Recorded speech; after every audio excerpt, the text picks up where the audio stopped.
Cel ce în toată vremea și în tot ceasul în cer și pe pământ ești înclinați, slăviți Hristoase, Dumnezeule, îndelung răbdăturile. Tatăl nostru care ești în ceruri, binecuvântează-ne. Nu-ți cer mult, Doamne, nu, e doar o rugăciune. Îți cer doar să mă asculți, Tată, nimic mai mult. Vreau doar să-ți mulțumesc că m-ai ajutat în trecut. Vezi, Doamne, e simplu, vreau doar să fiu iertat. Vreau doar să mă asculți când cer să fiu ajutat.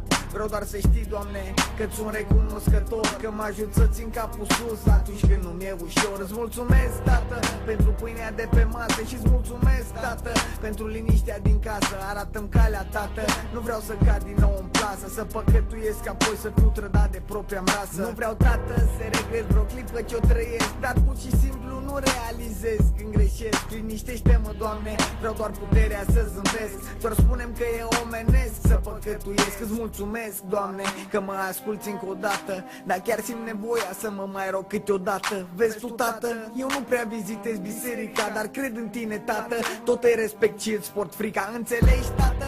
Eu nu-ți cer lucruri materiale, îți cer, Tată, doar să mă asculți când mă doare. Îți cer doar să-mi dai forța să aleg binele, să evit răul, Doamne, să mă lupt cu sinele. Mă rog, Doamne, pur și simplu să fiu liniștit în vremurile în care nu o să mai fiu amintit și-ți mulțumit că ești mereu sus să ne asculți. Tu ai timp pentru toți, oricât am fi de mult. E normal să lupți ca om pentru dreptate. Sper să ne ierți că mai luptăm și apelând la răutate. Și sper că aceste păcate să mi se ierte toate, căci mereu sunt din nevoie, chiar dacă sunt intenționate. Am păcătuit și-mi pare rău, dar așa trebuie să fie. Regret și eu și toți cei care ascultați asta.